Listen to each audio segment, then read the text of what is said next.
everyone, welcome back to the channel. Today is all about our year in review. I belong to you. I belong. We have been living in Merida, Mexico for 1 year as of yesterday, which is crazy and amazing considering we traveled the world full-time for 2.5 years.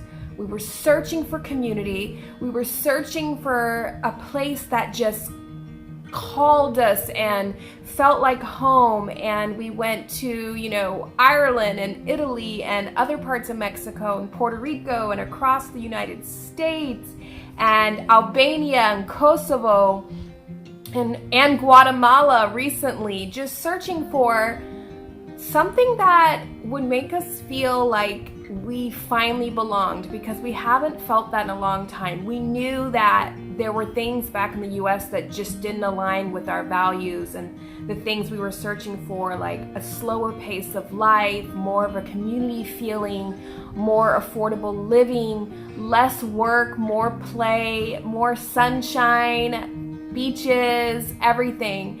And honestly, I fell in love with Merida when I first visited. You guys all know that. I came for, if you've been watching our channel, I came for a friend of mine who was a client. We came to surprise her back in March 2019 for her birthday. It was such a beautiful moment and a beautiful surprise. I guess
I just fell in love. Like, as soon as we arrived at the airport, we got out of the plane, I just fell in love with this city, like driving through the streets in our Uber.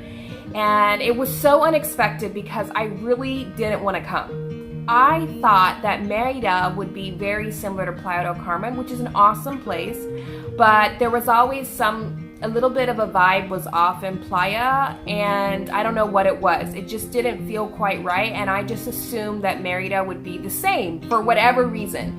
And it turns out that it was so different. There's something absolutely magical about this place that I'm not even able to explain. And I've been calling it home for the past year, but I don't think that I truly believed that fully until the last couple weeks. You all know that the world is going through such a tough time right now. It was unexpected. It's really made people have to reflect back on their life, reflect on themselves. We're all spending a lot more time with ourselves right now, and sometimes that can not be so pretty, including myself. I really struggled the first 2 weeks after it was announced that there was a pandemic. We live in a bubble here in Merida, at least I do. And I'm not really pulled into what's happening in the US, and I'm not really pulled into what's happening in Mexico. I call it like the bubble of freedom. That's how we've lived. And it felt like 2 weeks ago that someone just burst that bubble. And it was a wake-up call. There was no ignoring what was happening around the world. It was right there in my face, just like it was in everybody else's face. And it really shook me to my core and put me in a dark place. And I just really struggled for a while with that because I had to sit with my thoughts. There weren't any escaping it. There was no hanging out with friends anymore. There was no denying certain things. It's like, no, you're going to sit here and you're going to face yourself. And at one point, one of my teens came to me and was like, wrote me a letter saying she wanted to go back to the U.S. She wanted to go to our hometown of Austin, Texas. And, you know, I already was dealing with the shock of what was happening in the world. So yeah, my daughter came to me and expressed wanting to go back to Austin, Texas. I didn't know where it was coming from, and I guess it didn't click about everything that was happening in the world. Like, the entire world has such a low vibe right now, and I think it's really affecting a lot of people, including myself. But I wasn't picking up on those cues, and I felt so defeated with what was going on that I was just like, you know what, fine. At first I freaked out, like, no, and then I was like, you know what, we're gonna move back. And I told all my friends, I told family, I started listing our stuff for sale, and then I snapped out of it. And there were calls for people that were not in the US, like abroad currently, to return to the US immediately or face being abroad, wherever they're at, indefinitely, because there is no time frame on when this is going to end. And I called both my daughters down, my older daughters, and I just told them, you know what? We are home. We're not running from this. There's nowhere to go back to. Like, we gave up our home, we gave up our possessions, and we have made such beautiful connections here and such a great community. And my girls love their friends. I love my friends. We love our life here. We love our home. And we are home. Like, it was this realization that we are home. We're not going to run back to home, which was Austin, Texas. Like, we are home right here in Merida, Mexico. And my older daughter, my oldest, was like, can I go back to bed, Mom? She was not fazed at all. She's like, why did you wake me up for this? And my other one was really upset. And I was worried because I really take my kids' desires into account when it comes to big decisions. They weigh heavily on me. But I knew that there is 4 members in this family, and the best thing for our family is to be here. This is our home. So, but the next day, she woke up and it was almost like she was super relieved. And she was happy and she was spending time with me, which has been weird. It's been weird having my teens spend a whole bunch of time with me due to this pandemic. They're normally out with their friends all the time. They go to their friend's house for like 3 days at a time, sometimes sleepovers. So, but she really was just so joyful and almost relieved. Like, Mama stepped in and made that decision, the best decision for us, because it would have been the wrong move to go back to something that's no longer home. So, living in Merida, a year in review. Oh my goodness. You guys have watched us. We first stayed in an Airbnb out in like Capcal. I hated it. It was like a month. Then we moved into the city and we had another Airbnb. And then we finally found our home, which was featured on House Hunters International, which was the SMDT house. Big 8-bedroom hostel type thing. And I ran this thing for nearly 9 months. Or 8 months, something around there.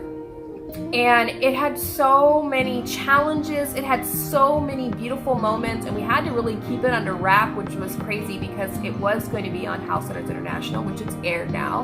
And you guys got to see like our process with all that kind of stuff.